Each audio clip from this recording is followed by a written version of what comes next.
SITയെ സമ്മർദ്ദത്തിലാക്കി ശബരിമല സ്വർണ്ണക്കൊള്ള കേസിലെ വൻതോക്കുകളെ കണ്ടെത്തണമെന്ന് ഹൈക്കോടതി ഉത്തരവ്.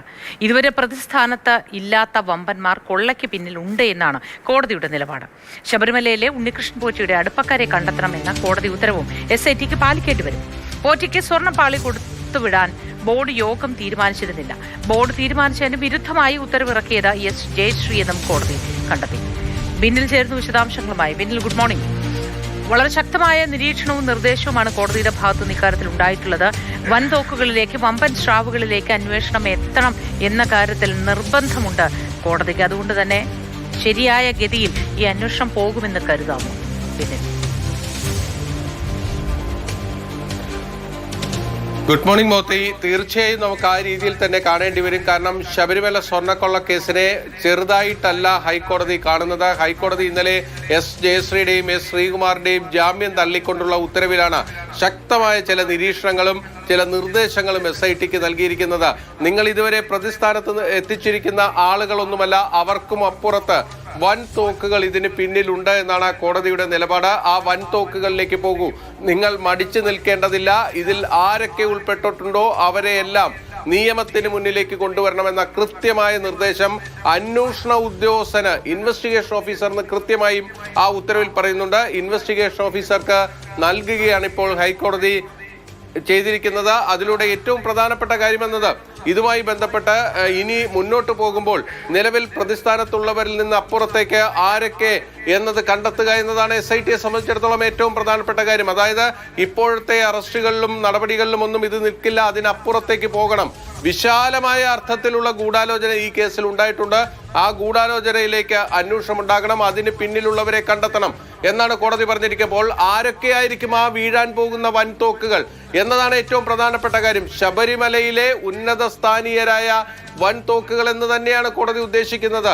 ആ ബിഗ് ഗൺസിലേക്ക് പോവുക എന്ന് പറയുമ്പോൾ ഇനി വരാനിരിക്കുന്ന നിയമ നടപടികൾ നേരിടേണ്ടി വരുന്നത് ആരൊക്കെ എന്നത് ഈ കേസിൽ ഏറ്റവും പ്രധാനപ്പെട്ട കാര്യമാണ്. ഒരുപക്ഷെ ഇപ്പോൾ അറസ്റ്റ് ചെയ്തിരിക്കുന്നവർക്കും അപ്പുറത്തേക്ക് നമ്മൾ പ്രതീക്ഷിക്കാത്ത ചില തലങ്ങളിലേക്ക് ഈ കേസിന്റെ അന്വേഷണം പോകാനുള്ള സാധ്യത തന്നെയാണ് ഹൈക്കോടതി തുറന്നിട്ട് കൊടുത്തിരിക്കുന്നത്. സ്വാഭാവികമായും ഈ SITയുടെ തലവനായ SP S ശശിധരന് ആ ആംഗിളിലേക്ക് കൂടി അന്വേഷണം കൊണ്ടുപോകേണ്ടി വരുമെന്നതാണ് ഏറ്റവും പ്രധാനം. അതിൽ നമ്മൾ എടുത്തു വായിക്കേണ്ട ഒരു കാര്യം കോടതി ഉത്തരവിൽ തന്നെ കൃത്യമായി പറയുന്നുണ്ട്.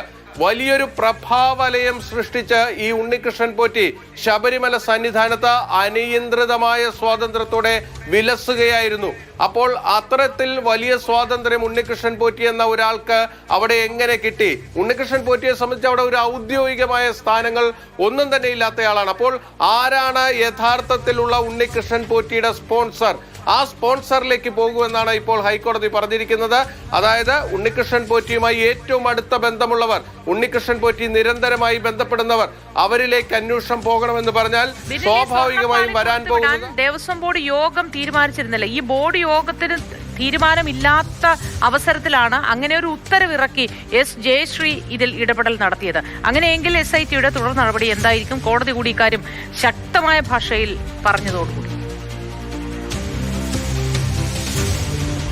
ഇതിൽ നമ്മൾ ശ്രദ്ധിക്കേണ്ട 2-3 കാര്യങ്ങളുണ്ട്. ഒന്ന്, 2019 ബോർഡ് തീരുമാനം. ആ ബോർഡ് തീരുമാനത്തിൽ ഇത് സ്വർണം പൂശാൻ തീരുമാനിച്ചിട്ടുണ്ട്. പക്ഷെ അത് ഉണ്ണികൃഷ്ണൻ പോറ്റിയുടെ കൈവശം കൊടുത്തുവിടാനുള്ള തീരുമാനം അന്നത്തെ ബോർഡ് യോഗത്തിൽ ഉണ്ടായിരുന്നില്ല എന്നാണ് ഹൈക്കോടതി പറയുന്നത്. പിന്നീട് അത് ഉത്തരവായി ഇറക്കുന്നത് അന്നത്തെ ദേവസ്വം ബോർഡിന്റെ സെക്രട്ടറി ആയിരുന്ന എസ് ജയശ്രീയാണ്. ആ ഉത്തരവിലേക്ക് വരുമ്പോഴാണ് ഇത് ഉണ്ണികൃഷ്ണൻ പോറ്റിയുടെ കൈവശം കൊടുത്തുവിടാനുള്ള ആ തീരുമാനം വരുന്നത്. അവിടെയാണ് കോടതിക്ക് പല സംശയങ്ങളും ഉള്ളത്. ജയശ്രീയുടെ വാദം എന്നത് അത് ബോർഡിന്റെ നിർദ്ദേശപ്രകാരം അത് താൻ ഉൾപ്പെടുത്തി എന്നതാണ്. പക്ഷേ കോടതി അത് വിശ്വസിക്കുന്നില്ല. അവിടെ ഏതോ വലിയ ഇടപെടൽ നടന്നിട്ടുണ്ട് എന്ന് പറയുന്നു. അപ്പോൾ ആ ഇടപെടൽ ആരാണ് നടത്തിയിരിക്കുന്നത് എന്ന് കണ്ടെത്തേണ്ടിയിരിക്കുന്നു. കോടതി ഇതിൽ വ്യക്തമാക്കുന്ന ഒരു കാര്യം, അവിടെ ഒരു സ്വർണം പൂശലേ ആവശ്യമുണ്ടായിരുന്നില്ല. കാരണം 98-ൽ തന്നെ ഇത് സ്വർണം പൊതിഞ്ഞ പാളികളാണ്. അപ്പോൾ എന്തിനു വേണ്ടിയാണ് ഈ ആവശ്യമില്ലാത്ത ഒരു സ്വർണം പൂശലിലേക്ക് പോയത്? അപ്പോൾ ആ സ്വർണം പൂശാനുള്ള ആ തീരുമാനമെടുത്തവർ, അതിന് നിർദ്ദേശം നൽകിയവർ, അതിന് കത്ത് നൽകിയവർ, അവരെല്ലാം ഇതിൽ കൃത്യമായി കുടുങ്ങും. ഇതിൽ ചിലരുടെ പേരുകൾ കോടതി എടുത്തു പറയുകയും ചെയ്തിട്ടുണ്ട്. അവരിലേക്ക് കൂടി ഈ അന്വേഷണം പോകേണ്ടി വരുമെന്നതാണ് ഇതിന്റെ ഏറ്റവും പ്രധാനപ്പെട്ട കാര്യം. ഇനി എസ് ജയശ്രീയുടെ കാര്യത്തിലേക്ക് വന്നാൽ എസ് ജയശ്രീ ആരോഗ്യപരമായ കാരണങ്ങളടക്കം ചൂണ്ടിക്കാണിച്ചുകൊണ്ടാണ് കോടതിയിൽ ഈ ജാമ്യാപേക്ഷയുമായി എത്തിയത്. പക്ഷേ കോടതി ആ ആരോഗ്യപരമായ കാരണങ്ങളെ എല്ലാം തന്നെ പൂർണ്ണമായും തള്ളിക്കളയുകയാണ്. അവർക്ക് ആരോഗ്യ പ്രശ്നങ്ങളൊന്നുമില്ല. അവർക്ക് SIT തന്നെ കോടതിയിൽ പറഞ്ഞു അവർക്ക് അറസ്റ്റ് ചെയ്ത് കഴിഞ്ഞാൽ അവർക്ക് ആവശ്യമായ വൈദ്യ സഹായമെല്ലാം ഉറപ്പാക്കാമെന്ന് കോടതിക്ക് ഉറപ്പ് നൽകുകയും ചെയ്തു. കോടതി ഉത്തരവിൽ കാര്യം എടുത്തു പറയുന്നുണ്ട്.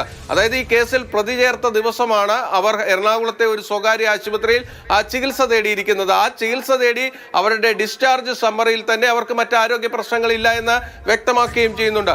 അതുകൊണ്ട് എസ് ജയശ്രീയോടും എസ് ശ്രീകുമാറിനോടും അടിയന്തരമായി കീഴടങ്ങാനാണ് ഹൈക്കോടതി അവരുടെ മുൻകൂർ ജാമ്യ ഹർജികൾ തള്ളിക്കൊണ്ട് നിർദ്ദേശിച്ചിരിക്കുന്നത്. സ്വാഭാവികമായും അവർ കീഴടങ്ങിയില്ലെങ്കിൽ SIT അവരുടെ അറസ്റ്റിന് നിർബന്ധിതരാകും എന്ന നിലയിലേക്ക് വരുന്നു. അതായത് അടുത്ത ദിവസങ്ങളിൽ ഇന്നോ നാളെയോ തന്നെ കൂടുതൽ അറസ്റ്റ് ഈ കേസുമായി ബന്ധപ്പെട്ട് ഉണ്ടാകുമെന്ന് തന്നെ നമുക്ക് ഉറച്ചു വിശ്വസിക്കാം. ശരി ബിനിൽ, അങ്ങനെ തന്നെയായിരിക്കും SITയുടെ തുടർ നീക്കങ്ങൾ ഉണ്ടാവുക എന്ന് കരുതാം. എവിടെയാണോ ഈ അന്വേഷണ പുരോഗതി റിപ്പോർട്ട് സമർപ്പിക്കുന്നതിന് മുൻപ് SIT നിന്നത് അവിടെ നിന്ന് ഈ കേസ് വളരെ വ്യക്തമായും ശക്തമായും മുന്നോട്ട് നീങ്ങും എന്ന് തന്നെയാണ് കരുതുന്നത്. ആ തരത്തിലാണ് ഹൈക്കോടതിയുടെ ഇടപെടൽ ഉണ്ടായിരിക്കുന്നത്.